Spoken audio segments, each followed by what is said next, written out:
JT, tell us the motoristas. How is it, how Yeah. did you come up or with that? Yeah. So, well, basically it's motor. Tapos nag-iisip ako anong pwede. Parang pagka-motor, medyo ano na common na pag may motor. So, gawin natin na parang yun, may konting ano sa dulo. So, ginawa ko na lang na motoristas kasi parang wordplay din siya na pag sinabi mo kasing motoristas, 'di ba? In a way, parang it's a general term doon sa mga na nagbumabiyahe using Yeah. vehicles, 'di ba? Pag sinabi nating motoristas So, ginawa ko lang na may U para motoristas. Parang gano'n. So Motoristas. these are riders from every city that you go, tama ba?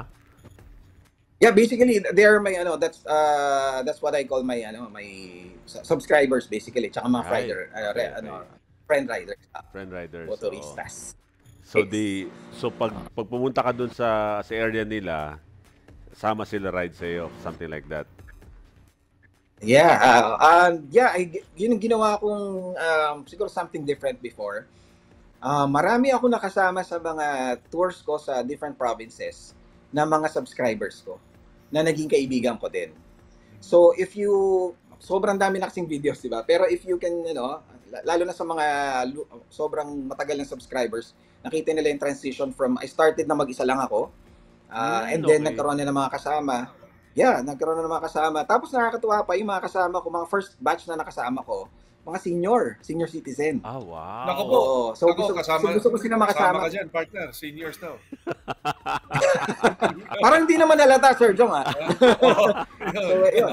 And then eventually, doon, dumami na, nagka-meet and greet, and then maraming nag-express ng intention nila to join me. Sabi ko, let's ride muna, then tingnan natin if, kasi hindi naman lahat mag-fit to be perfectly honest.